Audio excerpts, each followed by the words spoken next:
Hello, Princess on a Pillow here. I am here to do a review slash recap with my opinion on 90 Day Fiance The Other Way, Season 7, Episode 14. It's titled Gutted. Why? I don't know why it's titled that, but let's get started. This is going to be a quick video. Alright, so Dylan and Patia, don't know. Patia and Dylan's mother are playing tennis. Patia sucked. This old lady beat her in tennis easy. It's like the lady was playing a 5-year-old. So after tennis, they sat down to talk. They talked about Patia not wanting Dylan to live close to his mother because she thought the mother had said that she was too old for Dylan and she can't give her grandbabies. But of course, we know now that that was a lie. She didn't say that. So then they talked about Patia's spending habits, which is none of the mother's business. Dylan should not have told his mother about her spending habits. That's their business, not the mother's business. And if you're going to say something, talk about your significant other, say something nice, not something bad, Damn. So the mother said to Patia that she hasn't paid off her debts yet. Patia told her she didn't pay off her debts because Dylan wanted her to move to Tasmania. The mother said, "So you're blaming Dylan?" So it's like they gang up on her, It's a gang up. She is there in Australia and she has no friends and no family, and they gang up on her about her debts. That's all they're mad at her about is her debt. But he asked her to move there, and he knew she was in debt. So why is there an issue now when he already knew she was in debt before he invited her to move to Tasmania? The mother said, Dylan said, you are more than happy for him to sell one of his property to help pay your debt. Patia said, yeah, that's what he needs to do because it's his fault I'm in debt. The mother said, well, she will advise him not to do that, not to sell his property and help you with your debt. Dylan is just too much of a mama's boy. Why is he telling his mother everything about her? Patia told the mother that she needs to set boundaries. She told the mother not to call Dylan every day 3 times a day. Patia told her that she's a needy mother. The mother said she is not a needy mother and she will not be cast as a needy mother. The mother told us that she might take a step back from calling Dylan so often, but she doesn't think Dylan will agree with that.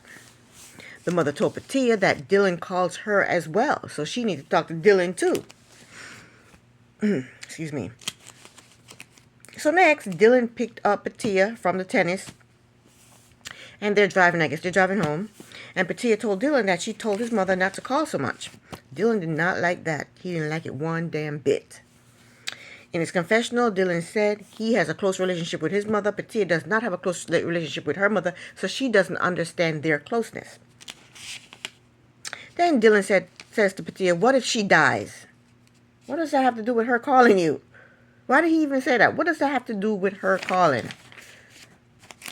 What are you trying to get? Some type of sympathy? You want to say, oh no, yeah, what if she dies? What? Come on, Dylan. I can't stand that kid. I can't stand him. Dylan told her she shouldn't worry about him talking to his mother. She should worry about her debts. They keep throwing her debts in her face. So they start arguing, and they both call each other controlling. In her confessional, Patia said sometimes she thinks Dylan is a narcissist. If you think he's a narcissist, then why are you with him? Why do you want to marry him? Dylan told her that his relationship with his mother is not going to change.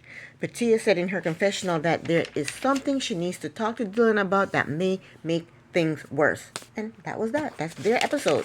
Next up, we have Manu and Anthony. They are driving because Anthony is taking Manu somewhere romantic. In his confessional, he told us about an argument they had earlier that day. He said they went to some store and Manu wanted to buy some earrings. She didn't have her wallet, so she asked him to buy the earrings.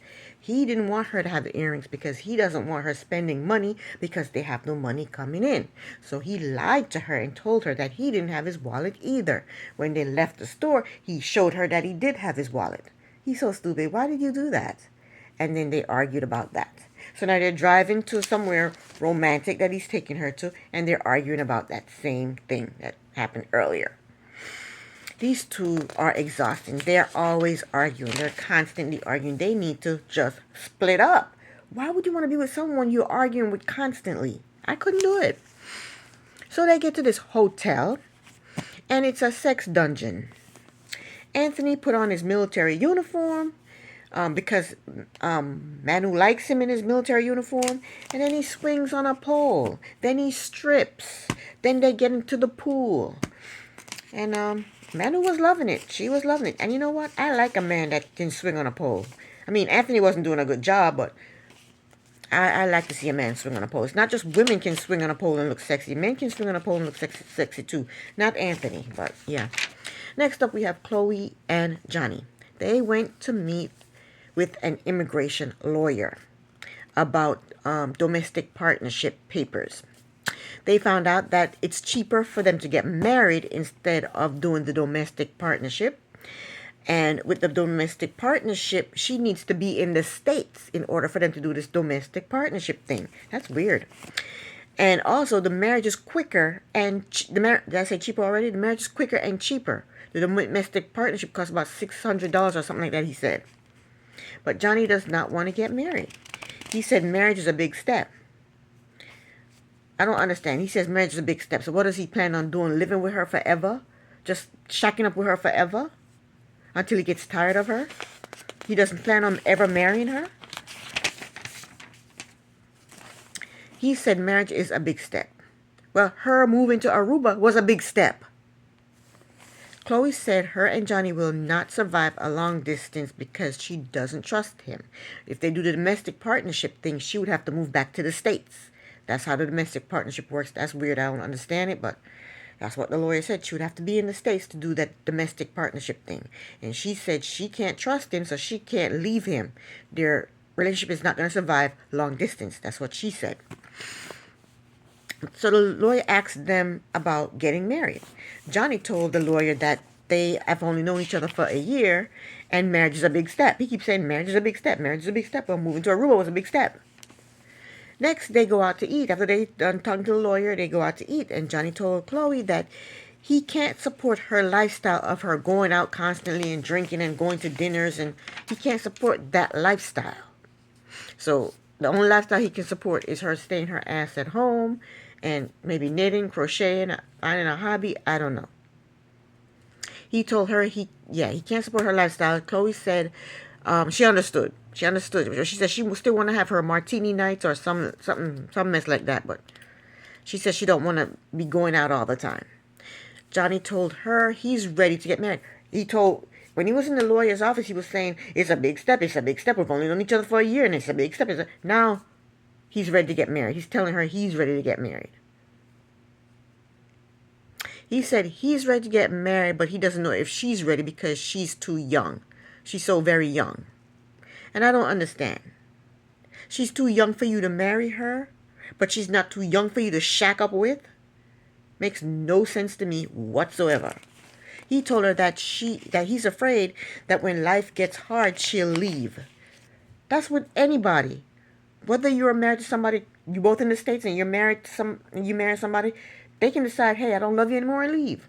Or they can decide, life is too hard, I'm not coming home and cooking and cleaning for you. That could happen with any relationship. So I don't know what is he talking about. Life will get too hard and you'll leave. I'm afraid life will get too hard and you'll leave. He said it happened to him before. You can't predict the future, Johnny. You can't predict the future. Chloe said she is ready to get married. But I don't like that she moved to Aruba just to shack up with a guy. That makes no sense to me. If I move to another country for a guy, that's going to be my husband. It's not going to be a boyfriend. I'm not going to move to another country for a boyfriend. That's crazy. Anyway, that was the end of their segment. They're gonna try and work this shit out. Last but not least, we have Greta and Matthew. Greta told Matthew that she doesn't love him anymore. He thanked her for being honest. She should have been honest with him 6 months ago when she realized she didn't love him. Matthew wants them to spend time together and not think about kids and the marriage. But he's not listening. She said she doesn't love you anymore. Why you want to spend time with somebody that doesn't love you?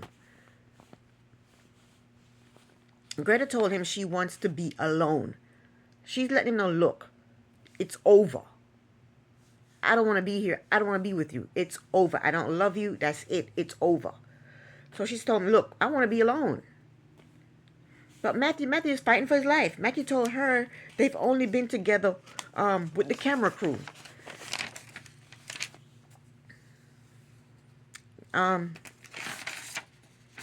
Greta told him it has nothing to do with the cameras. And it has nothing to do with the cameras because 6 months ago she felt this way. And 6 months ago there were no cameras.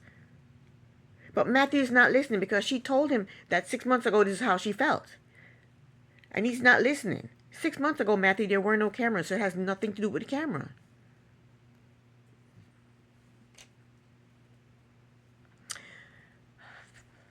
Yeah, so she told him this has nothing to do with the cameras.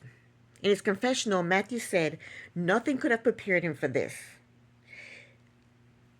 He said he just don't understand how you can suddenly stop loving somebody. She didn't love you from jump, Matthew. Greta did not love you from jump.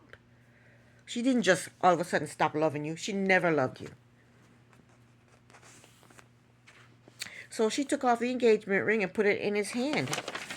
Matthew told her he's dead inside. So she went in the room to pack because she's planning on going to a hotel. She don't want to be there anymore. And that was the end of the episode, and this is the end of my review. Thank you so very much for watching. Princess on a Pillow here. Bye.